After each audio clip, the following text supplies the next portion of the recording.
don't happen, it don't shell. President Bola Tinubu on the run as APC administration has finally scattered. Senate President Akpabio said that it was poison on his birthday. Investigation has confirmed that it was poison on his birthday. That's why he exposed all the plans of Bola Tinubu and everything that is going on. And if you just stay connected to the very end of this video, so that I will show you how this man talk everything, how they start time from Buhari's regime, how they do everything, they plan everything, how they do. My people, just stay connected to the very end. You now never hear anything. Waiting now go hear for this video. It go shock you. It go make you open your mouth like this. It never happened before. My people, stay connected to the very end of the video. Share this video to all social media platform. I'll be back. See you soon. Welcome to Lagos TV show. The home of crime scene. It's happening in the street again.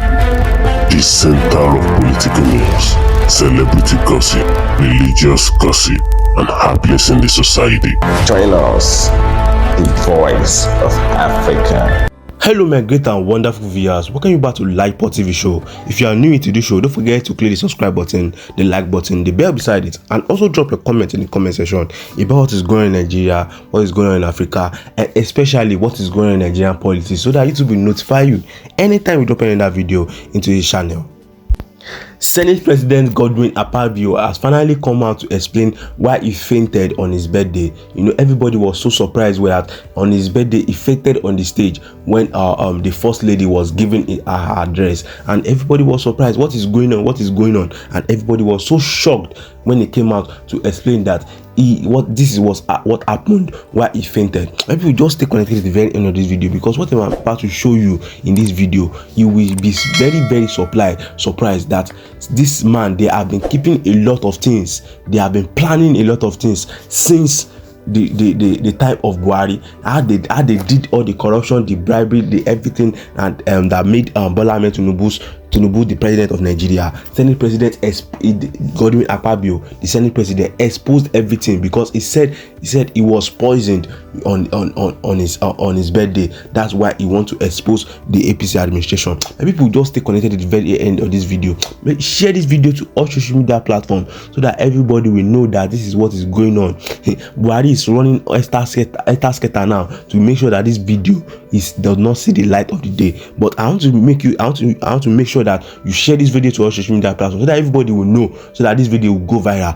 My people, click the subscribe button, the like button, and drop your comments in the comment section. I'll be back. See you soon. Which is a fact, the PDP governors are actually more in number. They dominate the entire Nigeria. No, that was then. Now we are only 23. We have reduced so much that we are worried. 23 out of 36 is we are worried. We shouldn't. The PDP is such a fantastic party. It's the only national party in Nigeria. We should not have anything less than 30 governors at any point in time. Because that's the only party that Nigerians that's the only party that is not ethnic inclined. That's the only party that has no regional agenda. That's the only party that has no tribal agenda. That is the only truly national party that belongs to nobody. That's the only party without a godfather that gets things done with just a telephone call. That's the only party that Nigerians have. And therefore the PDP should not even have less than 30 governors. A lot of people would disagree with you when you say that's a party that doesn't have a godfather, because in fact that coinage, even though it's always been there, people thought it was the PDP that the problem with the PDP godfather is he the former chairman Gamede? Is he the former chairman Audogbe? Is he the former chairman Amadu Ali? Is he the former chairman Wodo? Is he the former chairman when anyone was in office, could be a No. You are when somebody is elected a leader. You know, leadership is different from godfatherism. A godfather is somebody who sits down to produce numerous leaders. I don't want to name them, but if you look at the West, you remember we had the strong man Adedibu.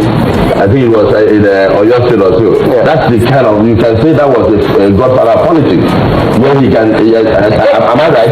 So PDP is the only party in Nigeria without a godfather. I'm saying that a national godfather. Okay, maybe you can have regional, you know. Okay, you can have family godfathers. You can have family godfathers, you have family godfathers, we have local government godfathers. No, but in terms of the national average, don't forget you can't beat the PDP. PDP. The only group that Nigerians have. If anybody wants to win election in Nigeria, you go to the PDP. And PDP is the only political party that fields candidates in every council in Nigeria, every ward in Nigeria. In 774 local governments, we field candidates in all in Nigeria. Talking about elections now, quickly, I must put this. What about you talked about your number that has actually depleted to 23. What about the measure of the APC, the coming of the APC rather? No, I said it before when I was handing over. The PDP should be worried about that. Worried about what? No, we encourage a strong opposition because that's the only way you can have an alternative. If we are not doing well, you kick us out and then we bring in an alternative. I'm worried when we don't have strong opposition in Nigeria because we want to deepen democracy.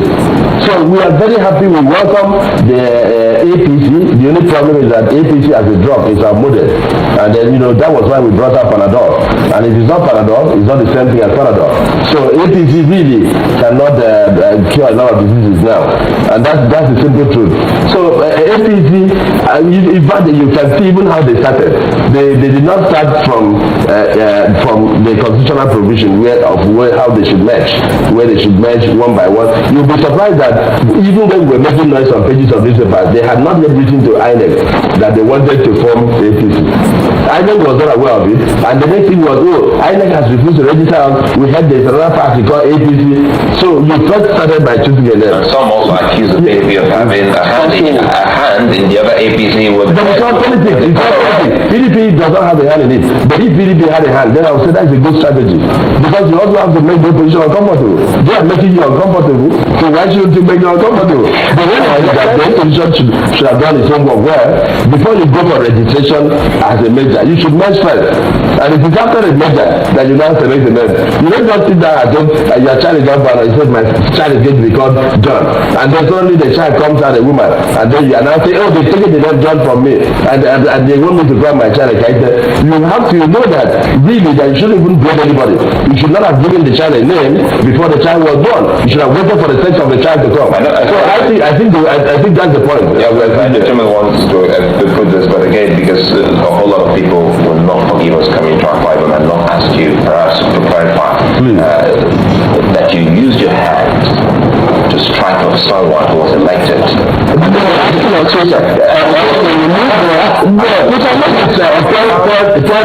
Tell the admirers of the uncommon transformation. Tell the admirers of Governor Godswill Akpabio that the governor is a Democrat. You will never engage in that kind of thing. I was misunderstood.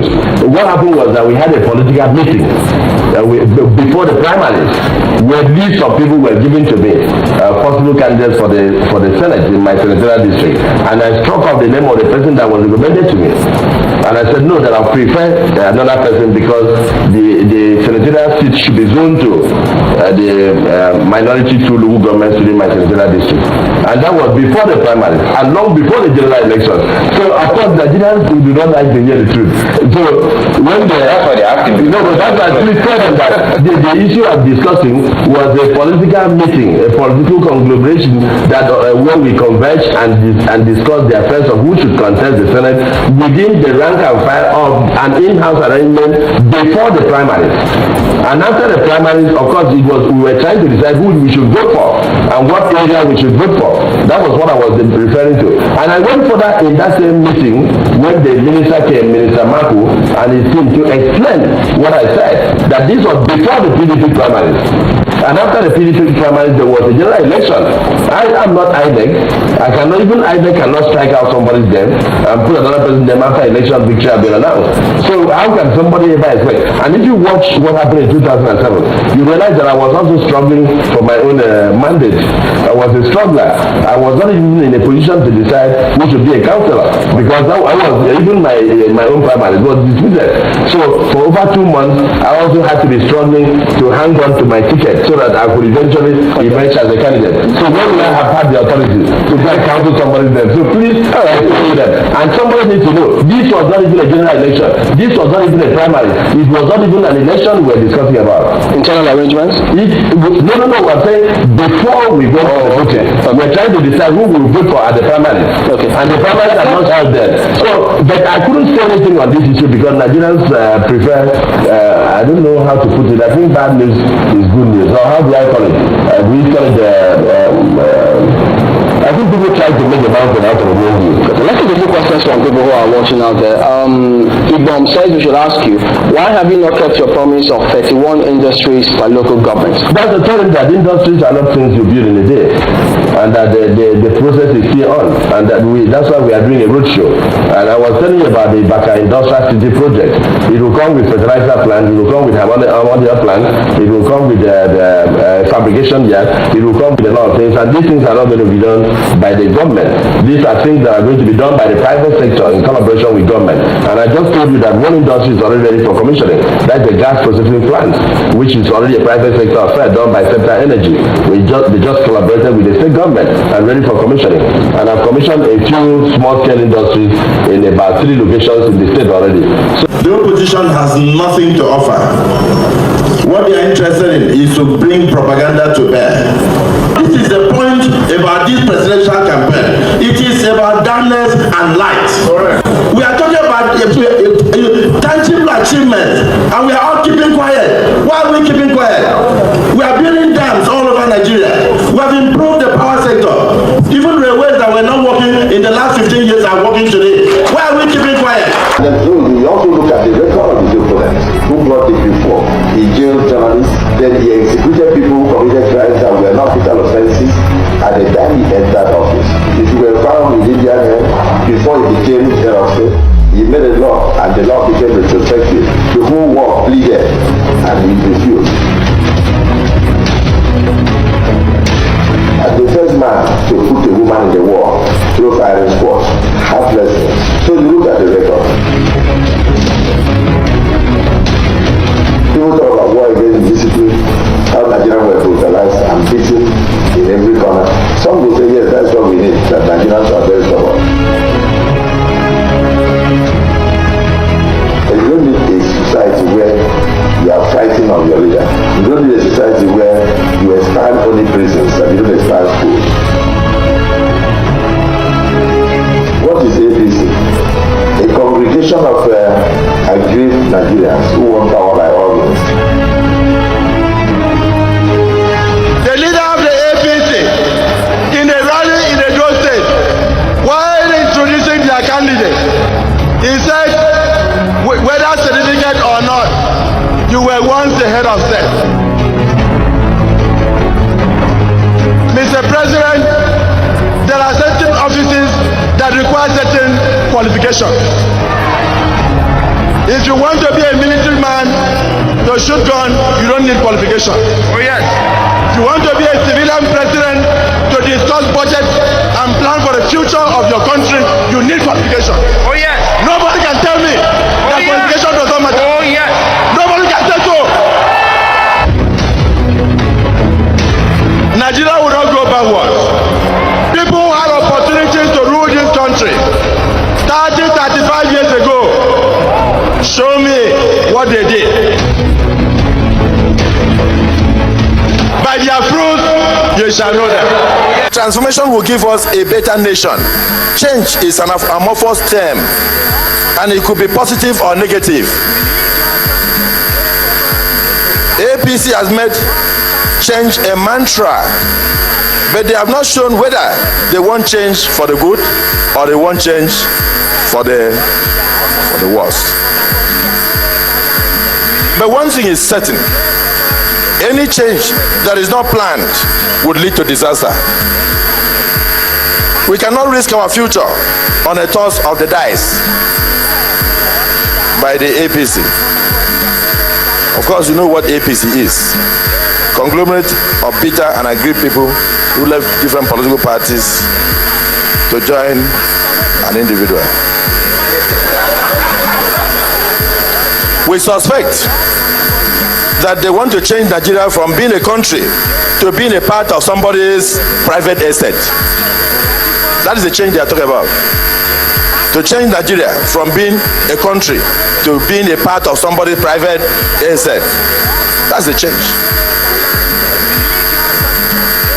A recent poverty index conducted in Nigeria, listen to this, shows that Zamfara and Yobe states are about the poorest states in our dear country, unfortunately. And these are states that have never had the luck of being run by PDP since 1999. The other state in that same bracket is Borno State. Suffice it to state that there is a correlation between poverty and insurgency in that part of the country. Therefore, APC's agents who misrule those states must have, to a large extent, contributed to the insurgency that President Jonathan is now valiantly confronting. In other words, the misrule of the economies of those states must have been a contributory factor to the insurgency we are witnessing now.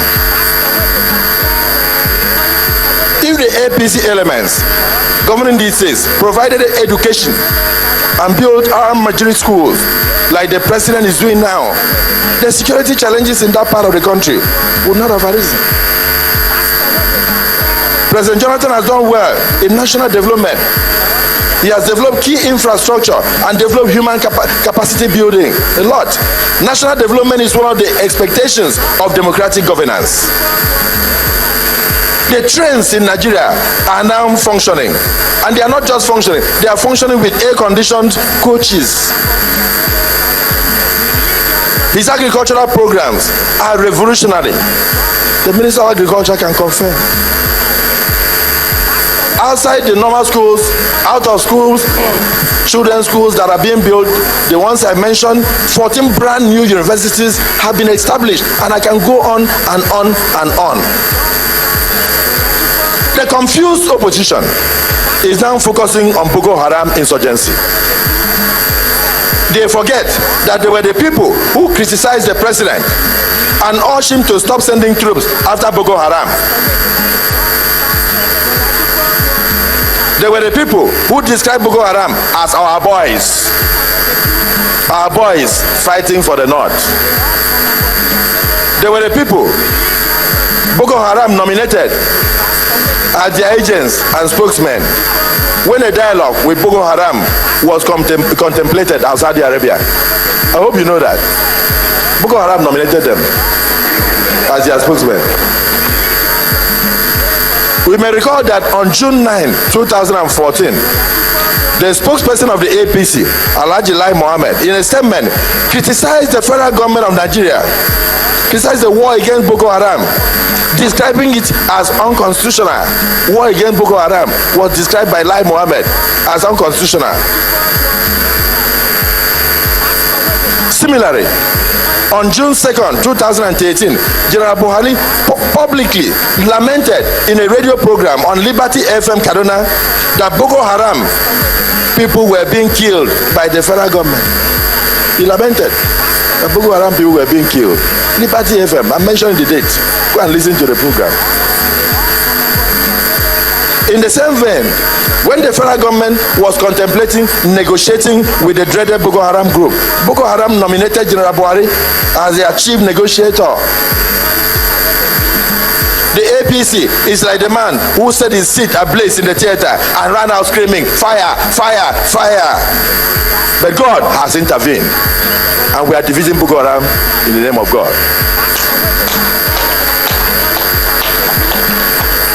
Despite the antics of the opposition and others sympathetic to Boko Haram, the President and Commander-in-Chief, Dr. Goodluck Ebele Jonathan, indeed the military, have been able to rise to the occasion by decimating the insurgents and restoring hope of a peaceful Northeast in particular and Nigeria in general.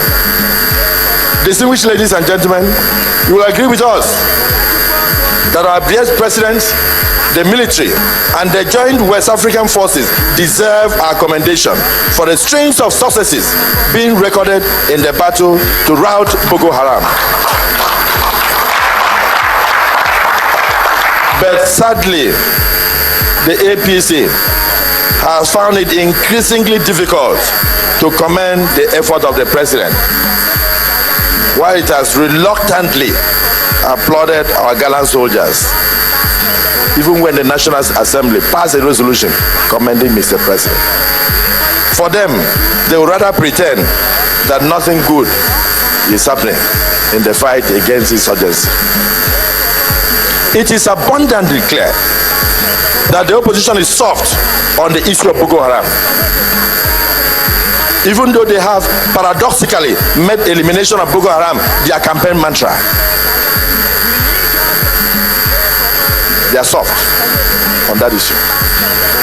At this juncture, therefore, we are calling on the United States of America and other Western powers to be more involved in the fight against Boko Haram, now that its affiliation to ISIS and other global terror groups have been clearly established. The continued quest of the PDP-led federal government for free, fair, and credible elections has not been in doubt, as witnessed in its robust support through adequate and sustained funding, and indeed the free hand given to INEC to operate. But surprisingly, in our opinion, INEC appears ill-prepared for the 2015 elections. For example, at the time the polls were shifted due to security concerns, over 23 million registered voters were yet to collect their PVCs. And if you know there are countries with just 3 million population, 23 million will amount to disenfranchising more than 5 West African countries in their own election.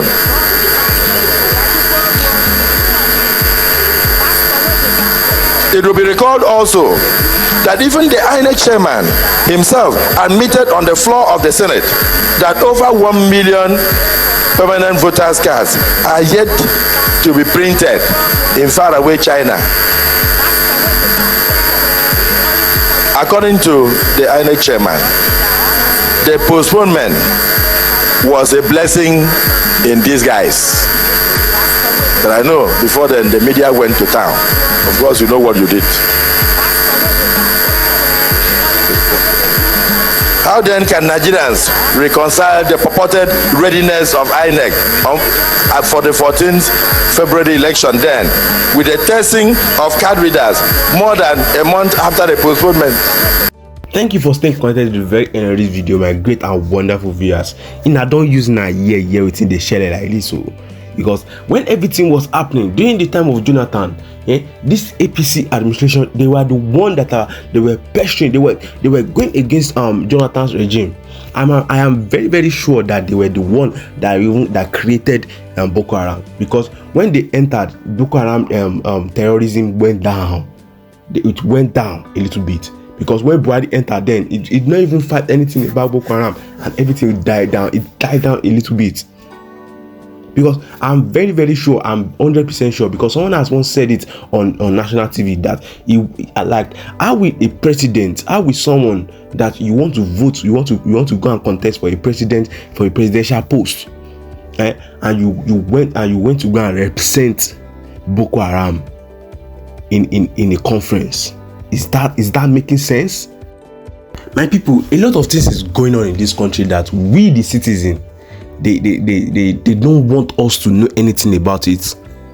But I'm very, very sure that I myself, I'm going to make sure that this APC regime, this corruption that they are trying to embed in Nigeria, that are trying to bring Nigeria down to its knee, I'm going to make sure that I expose every one of them. Bola Tinubu thinks that he can hide the secret of APC. He can rugged his way. He can harass people. He can do anyhow. He can make citizens to cry. People are suffering out there. People are crying day by day. We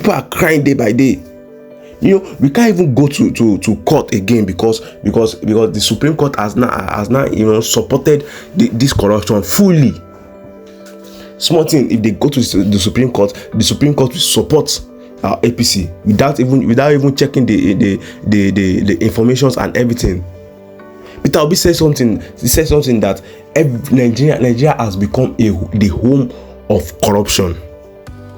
we call ourselves giant of Africa before, but now we are now rat of the country. We are rat of Africa, because Nigeria has turned to nothing. These people have made Nigeria to become nothing. APC administration has turned Nigeria to become nothing. We can't even stand up and fight for ourselves again. See what happened in the NSAS. Just a peaceful protest. They turn it into another thing, and they started killing youths. Youths can't come out again to come and do protests because they are afraid of being killed by the government. So what are we going to do? But without anything, I'm still going to make sure that this government, they cry for what they for what they have done to the citizens. You can listen to what Dele Faro to me said. He said that evil has been embedded into Nigerian system. Nigerian system has now become evil and toxic. Nobody, everybody is running away from Nigeria because you can't survive where people that you think loves you are the one that are doing you. I'm a Yoruba man, and it's not a matter of tribalism or anything. I'm not in support of Bola Ahmed Tinubu regime at all. I'm not in support. I'm not in support at all. A lot of people were shouting that he's the one that transformed Lagos. He's the one that transformed Lagos. He's the one that transformed Lagos because he challenged Obasanjo when Obasanjo was the president.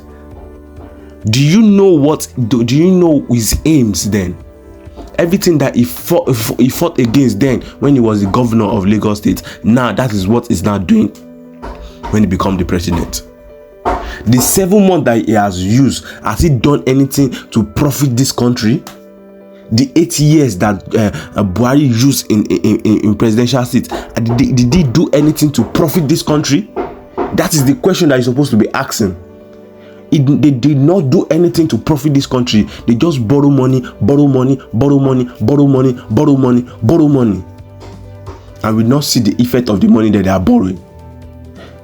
If those people that they borrow money from now needs their money, what will we say? What will we say? They will sell this country to them? Maybe people should just share this video to all social media platforms so that everybody will know what is going on in Nigeria. And don't forget, click the subscribe button, the like button, the bell beside it, and drop your comment in the comment section. See you in my next video. My people, God bless you and God bless Nigeria. Thank you for staying connected. I like what TV show. Leave the message for you, let us impact you. So all we do on this channel is to bring to you effective words. The men of God in America and outside America, from the pausing of Judy Grink and Christmas to the dancing of Bullock and Clement and all of that. So we'll deal with undiluted words that come from them and also their prophetic words. And guess what? Many of these prophecies are really coming through. So just ensure you subscribe to this channel just to get more of the prophecy in pure time. Guess what? See you in the next video.